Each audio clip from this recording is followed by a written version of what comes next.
The rain came down in relentless waves, blurring the empty stretch of highway and swallowing the last light of the autumn evening. Rebecca Walsh gripped the steering wheel of her luxury sedan, her knuckles pale, the strange rattle in the engine that had followed her for the past 10 miles finally ended with a dull cough, and the car rolled to a stop on the shoulder. At 35, Rebecca was known for her unshakable composure. As the CEO of Walsh Technologies, she commanded boardrooms and negotiated deals worth millions without a hint of hesitation. But now, shivering in her soaked beige dress, she felt more exposed and powerless than she had in years. In the back seat, her 5-year-old daughter, Emma, hugged a worn-out teddy bear, her big blue eyes fixed on her mother's face. She hadn't spoken much since they'd left the courthouse that afternoon. She didn't understand the legal battle they had just lost, but she sensed the weight pressing down on her mother. "Mama, why did the car stop?" Emma's small voice was nearly drowned out by the drumming rain. Rebecca forced a calm tone. "It's just having some trouble, sweetheart. We'll figure it out." Inside, however, she was unraveling. That day's court ruling had stripped her of everything: her company, her assets, her financial security. In a single blow, her business partner had taken control of the empire she had built over 8 years. Her accounts were frozen, her reputation shattered. The car she sat in would likely be repossessed in days.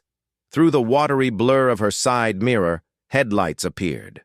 A pickup truck slowed, then stopped behind her. She tensed as a tall man stepped out into the rain. He wore work boots, jeans, and a faded jacket, already soaked through. Despite the storm, he moved with steady, unhurried steps toward her. Rebecca rolled down her window halfway. Cold rain splashed her face. "Evening," he greeted warmly, his voice steady. "Name's Jake Morrison. Saw you pulled over. Need a hand?" He looked to be in his late 30s, with strong, calloused hands, the kind that had worked on engines for years. His rain-darkened hair framed eyes filled with quiet kindness.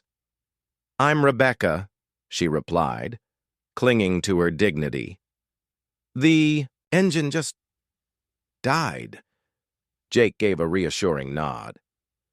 "Mind if I take a look? Could be something simple." She hesitated, then nodded. There weren't many options, and there was something disarmingly trustworthy about him. While Jake examined the engine with a flashlight, Emma leaned forward. "Mama, is he gonna fix it?" "I hope so," Rebecca murmured. A few minutes later, Jake returned to her window. "Good news, it's not catastrophic. Bad news, the alternator belt snapped. You'll need a tow." Rebecca's chest tightened. A tow meant money she didn't have. Repairs? Even worse. The dam inside her finally cracked. "Thank you for checking," she whispered, her voice trembling. Jake noticed. "You okay?" The question was gentle, but it broke her last thread of composure. "I lost everything today," she admitted, tears mixing with rain. "My business, my home, my future." Hearing her mother cry, Emma scrambled into the front seat and wrapped her little arms around her. Jake stood silently in the downpour, watching the child try to comfort the woman who had been her rock. When Rebecca finally glanced at him, he said softly, "May I say something?" She nodded. "You still have her," he said, gesturing toward Emma. "And she still has you. That's not nothing, that's everything." Something shifted inside her. In the middle of her worst day, a stranger had just handed her the truth she'd forgotten. "You're right," she whispered, holding Emma tighter. Jake smiled. "Tell you what, I've got a tow truck at my garage and a few belts in stock. Let me get you somewhere warm and dry. We'll fix this in the morning. No charge." She started to object, but he raised a hand. "My grandma taught me kindness is like a circle. Someone helps you, you pass it on. Tonight's my turn. Someday it'll be yours." 20 minutes later, Rebecca sat in the warmth of Jake's small office, Emma curled up asleep on the couch with her teddy bear. Jake poured hot chocolate from a thermos as he made the tow call. "You've turned today around for me," Rebecca told him. "I don't know how to thank you." Jake's eyes softened. 3 years ago, I lost my wife and daughter in a car accident. I learned the only thing that really matters is the love we still have. Everything else, you can rebuild." Rebecca's heart ached for him. "How do you keep going after that?" "The same way you will," he said. "One day at a time. Focus on what you have, not what's gone. And you have her. That's enough to build a whole new life."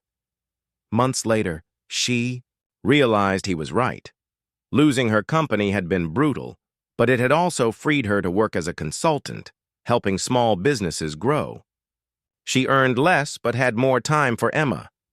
And Jake had become a cherished friend, the kind you trust without question. A year to the day after that rainy night, Rebecca stood in the parking lot of Jake's garage. Emma was helping him organize tools, her giggles echoing in the air. Rebecca had just signed the papers for her own consulting firm. "Jake," she called. "Got news." He looked up from the engine. "Good news, I hope." "The best," she beamed. "I'm starting. My own business. Built the right way this time." Jake grinned, hugging her. "Told you. You already had what you needed." Emma dashed over, hugging them both. "Are we celebrating? Ice cream?" Rebecca laughed. "Definitely." As they headed toward Jake's truck, she thought back to that stormy night. She had lost everything, except the one thing she couldn't, live without. And with that, she had rebuilt her life on love, not fear. Sometimes it takes losing it all to see what truly matters. And sometimes it takes the kindness of a stranger to remind you that love is the only wealth worth keeping.